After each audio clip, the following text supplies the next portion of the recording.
Okay, let's think about this for a second. What if a religious text, one that's been around for centuries, wasn't just a static book of rules? What if it was actually a dynamic, unfolding mission? We're about to dive into an interpretation that sees the Quran as exactly that, a step-by-step guide for a truly world-changing project. This quote, wow, it really just kicks things off, doesn't it?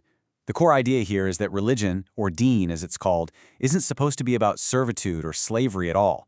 Instead, it's about building an environment that empowers humanity, that helps us all reach our absolute full creative potential and achieve something great.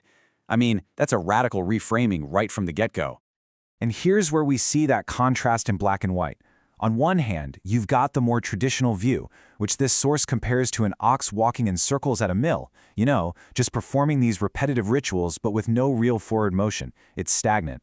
But on the other hand, you have this idea of a progressive mission, one that's dynamic, one that's constantly moving humanity forward towards a very specific goal. So, what is this mission exactly? Well, let me tell you.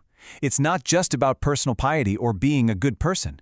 This perspective completely redefines the core purpose of the faith itself. The central concept is called Deen al-Haq, which you can translate as the religion of truth. And the mission is twofold. First, it's to establish the truth of everything, from the cosmos down to how our societies work.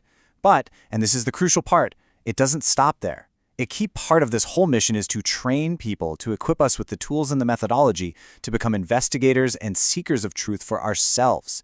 It's not just giving you answers, it's about teaching you how to ask the questions. So who do you need for a mission of this magnitude?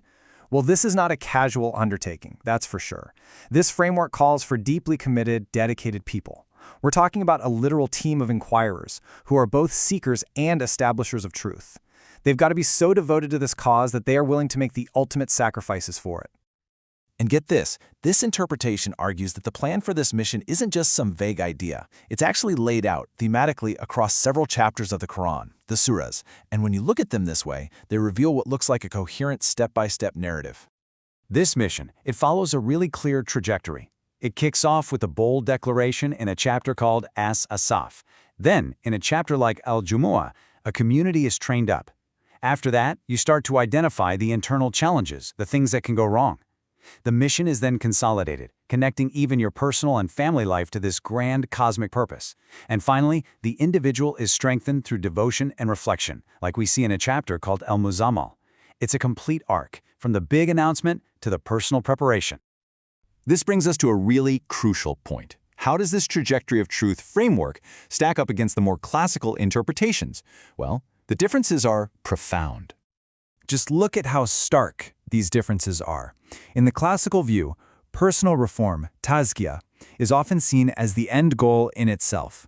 But in this trajectory of truth view, that personal reform is just the training for the real mission. Think about that.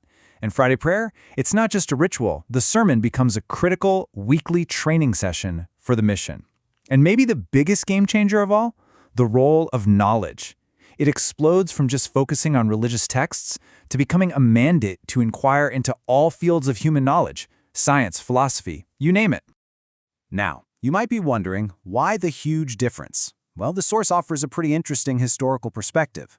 The idea is that many classical scholars were living under monarchies, right? And speaking too freely about a world-changing mission could be, well, pretty dangerous. So it's possible that historical context might have limited the scope of their interpretations. Okay, so this whole thing isn't just an abstract theological exercise. According to this framework, the mission to establish truth has a very real, very tangible outcome for society. It has a payoff.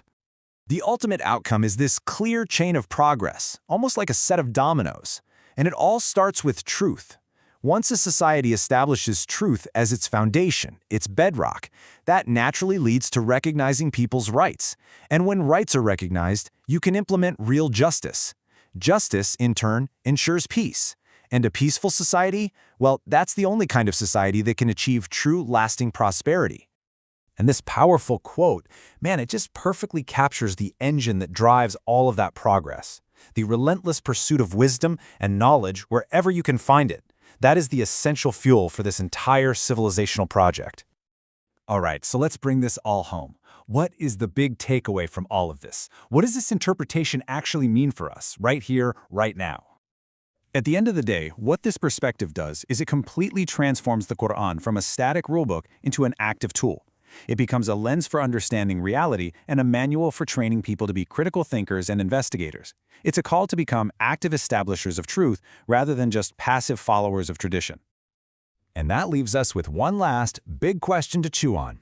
If religion is really meant to be a tool for active inquiry and for human empowerment, what does that mean for how we approach both our knowledge and our faith in the modern world? Something to think about.